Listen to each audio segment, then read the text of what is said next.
এবার ঈদ সাধারণ মানুষের কাছে দুঃখ কষ্টের বলে মন্তব্য করেছেন বিএনপির মহাসচিব মির্জা ফখরুল ইসলাম আলমগীর। ঈদের নামাজ শেষে বিএনপির প্রতিষ্ঠাতা জিয়াউর রহমানের কবর জিয়ারতের পর তিনি বলেন, এবার ঈদ দেশের মানুষের কাছে দুঃখ নিয়ে এসেছে। সাধারণ মানুষ তাদের ছেলে মেয়েদের খাবার দিতে পারছে না।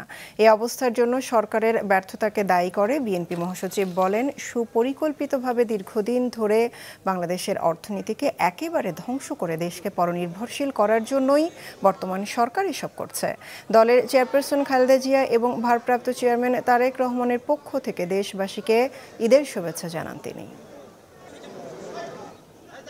বাংলাদেশের মানুষ এবার ঈদ তাদের কাছে একটা দুঃখ নিয়ে ভালো খাবার দিতে পারছে সাধারণ মানুষ।